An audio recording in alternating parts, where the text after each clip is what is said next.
आप सभी अवगत हैं कि जो महाकुंभ है वो पृथ्वी पे सबसे बड़ा मानव समागम होता है और उस दौरान इस वर्ष के मतलब 2025 के कुंभ में हमारी जो तैयारियां हैं वो लगभग 40 से 50 करोड़ लोगों को रिसीव करने की है और सारी व्यवस्थाएं शासन के विभिन्न विभागों के द्वारा और पुलिस विभाग के द्वारा भी उसी हिसाब से की जा रही है। हमारा जो पुलिस का व्यवस्थापन है पिछले कुंभ के अनुपात में 51% ज़्यादा मानव शक्ति हमने दिया है और जो हमारे अंतर्राष्ट्रीय बॉर्डर हैं देश के या अंतर्जनपदीय बॉर्डर हैं, हमारी चेकिंग वहाँ से शुरू होगी और उसके बाद जोन की लेवल पे चेकिंग होगी, फिर डिस्ट्रिक्ट के लेवल पे चेकिंग होगी और फिर कुंभ में व्यवस्थाएं कराई जाएंगी। जो भी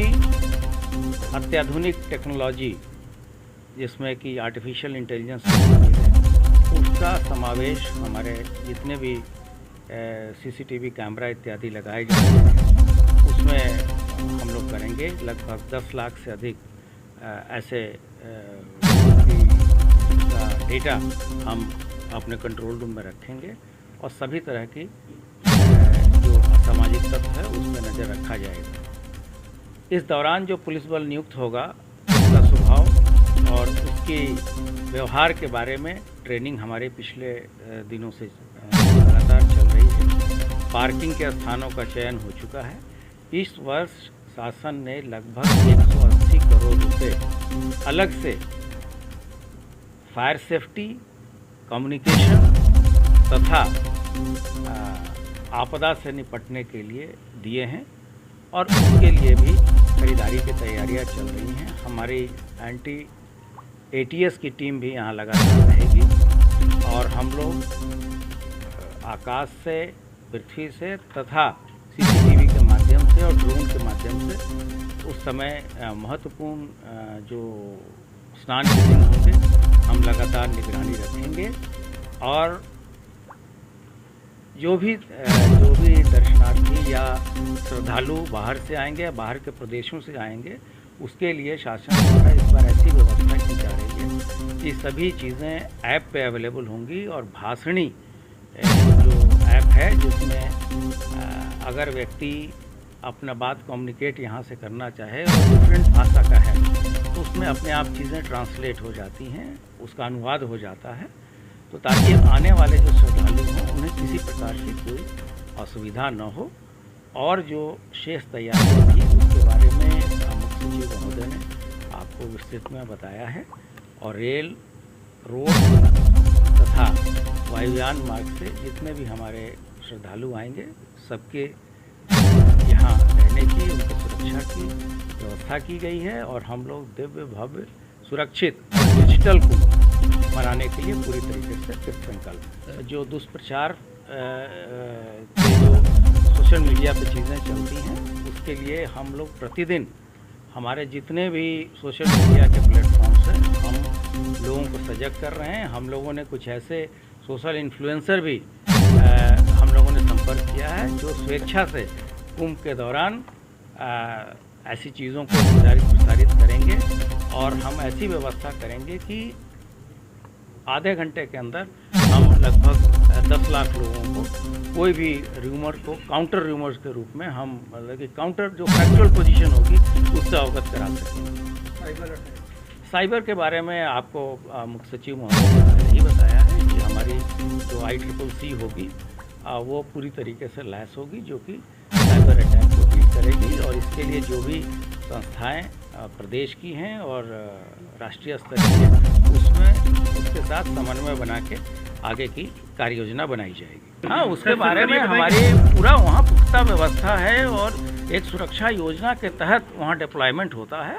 तो हमारे जो श्राइन है और उसका येलो जोन है पूरे अयोध्या सिटी में हमने सुरक्षा व्यवस्था बढ़ाई है और जब भी इस तरह की कोई भी थ्रेट्स आती हैं हम उसका स्वतः संज्ञान लेते हैं। देखिए, राज्य सरकार पिछले 1 साल से महाकुंभ की तैयारी में लगी हुई है और लगभग 6000 करोड़ से ज़्यादा की परियोजनाएं स्वीकृत कर रखी हैं जिसमें कुछ कुंभ के बजट से है और कुछ डिपार्टमेंट के बजट से। तो उन 6,000 करोड़ की जो परियोजनाएं क्रियान्वित की जा रही हैं, अब वो लगभग अंतिम चरण में है। तो माननीय मुख्यमंत्री जी ने यही निर्देशित किया था मुझे और डीजीपी साहब को कि एक तो इन प्रोजेक्ट्स की जो प्रोग्रेस है उसको जाके मॉनिटर किया जाए और जहाँ पे कमी है उनको दूर किया जाए और इन प्रोजेक्ट्स को एक्सपेडाइट किया जाए। दूसरा, सिक्योरिटी एक बड़ा इशू है इस बार और हर तरह की व्यवस्था की जानी चाहिए, जिसमें साइबर सिक्योरिटी से लेकर और फिज़िकल सिक्योरिटी को भी और बेहतर तरीके से इन्फोर्स करने के लिए जिन चीज़ों की आवश्यकता है पुलिस फोर्स को, उसकी व्यवस्था देखी जाए। इस बार लगभग 4,000 हेक्टेयर में मेला क्षेत्र लग रहा है, जो पिछले साल की तुलना में लगभग 25 से 30% अधिक है। फोर्स लगभग 40,000 की पुलिस फोर्स लग रही है अलग अलग डिविजन्स की। 25 सेक्टर में इस बार मेला बसेगा। तो पिछले कुंभ के तुलना में इस बार का कुंभ बहुत अधिक बेहतर होगा और स्वच्छ कुंभ, सुरक्षित कुंभ के साथ साथ डिजिटल कुंभ का भी इस बार क्रियान्वयन करने का प्रयास प्रशासन कर रहा है। नया निर्देश ये है कि जो भी काम हमें कंप्लीट करने हैं कुंभ को सुचारू करने के लिए, सुचारू रूप से लॉन्च करने के लिए, वो प्रायोरिटी पे 15 दिसंबर तक कंप्लीट कर लिए जाएं। एक दो काम कुछ ऐसे हैं जो 15 दिसंबर तक होने संभव नहीं है, तो उन्हें हर दशा में 30 दिसंबर तक पूरा किया जाए। साथ ही ये है कि पूरे कुंभ को प्लास्टिक फ्री रखा जाएगा। जहाँ जहाँ पे अखाड़े हैं और जहाँ पे आप भंडारे वगैरह का आयोजन होता है या जहाँ भी फूड वेंडिंग कोर्ट है, वहाँ पर दोना, पत्तल या बगास से बने हुए कंपोस्टेबल या डिकम्पोजेबल जो मटेरियल होते हैं वही इस्तेमाल हो। ये एक नई शुरुआत और नई पहल की जा रही है। माननीय मुख्यमंत्री जी की मुलाकात अभी माननीय प्रधानमंत्री जी के साथ हुई थी, उनको आमंत्रित करने के लिए, कुंभ के कार्यों को देखने के लिए और उनके लोकार्पण के लिए। इसके बाद माननीय मुख्यमंत्री जी की मुलाकात एक्सटर्नल अफेयर मिनिस्टर से हुई है और उसके बाद फिर उन पे काम चल रहा है। आज की तारीख में गंगा में जो जल है वो लगभग 18,000 क्यूसेक है, जो कि ज़्यादा है। और ये इसलिए क्योंकि सितंबर माह में इस बार 3-4 बारिश ऐसी हुई कि अभी तक सामान्यतः गंगा में लगभग 8,000-9,000 क्यूसेक के आसपास पानी रहता है। तो अभी 16-17,000 क्यूसेक पानी होने की वजह से काम में दिक्कत आ रही थी, लेकिन कुछ ड्रेजर वगैरह का इस्तेमाल करते हुए जो इलाके बाहर हमें निकालने हैं कुंभ नगरी को बसाने के लिए, उस पर प्रशासन काम कर रहा है। और जल अभी जो सामान्यतः कुंभ के दौरान रहता है उससे 2 गुना ज़्यादा है।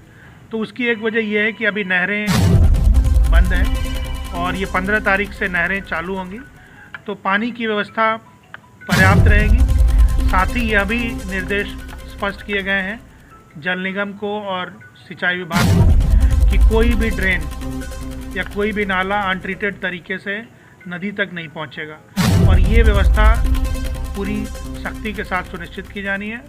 जो नाले अनटैप्ड हैं उनको इन सिटू ट्रीटमेंट के लिए बायो रेमेडिएशन या जियो बैग टेक्नोलॉजी या जो भी रेलेवेंट टेक्नोलॉजीज़ हैं उनको इस्तेमाल करते हुए ट्रीट करने के लिए उनके टेंडर की कार्रवाई की जा चुकी है। और ये सारी चीज़ें आपको 30 दिसंबर तक अपनी जगह पर स्थापित मिलेंगी। 10 STPs यहाँ पे बनी हुई हैं प्रयागराज में। ये भी सुनिश्चित करने को कहा गया है कि सभी STP कंप्लायंट हो, यानी ट्रीटमेंट प्रॉपर्ली करें और जो भी एफ्लुएंट डिस्चार्ज करें वो जो मिनिस्ट्री ऑफ MoEFCC का जो गाइडलाइन है और जो प्रिस्क्राइब नॉर्म्स हैं उसके तहत वो मीट करें। यानी जो कुंभ श्रद्धालु आएंगे उन्हें शुद्ध बिल्कुल पर्याप्त, शुद्ध, स्वच्छ, सब कुछ बहुत ही अच्छा, उनको बहुत अच्छा अनुभव हो, इसी दिशा में काम कर रही है जो एडमिनिस्ट्रेशन। जो भी काम हो रहे हैं मेला प्राधिकरण ने थर्ड पार्टी ऑडिटर्स लगा रखे हैं क्वालिटी चेक के लिए। उनकी यहाँ पे लेबोरेटरीज बनी हुई हैं। जो सड़कें बन रही हैं वो जैसे ही फिनिश होंगी उनकी राइडिंग क्वालिटी भी चेक की जाएगी थर्ड पार्टी के थ्रू। तो जितने भी काम हो रहे हैं सब में क्वालिटी स्टैंडर्ड के साथ इंश्योर किया जाए, इसकी व्यवस्था बनाई गई है। और इसमें कोई शिकायत आएगी तो उस पर बहुत सख्त कार्रवाई होगी और उसका निराकरण भी किया जाएगा।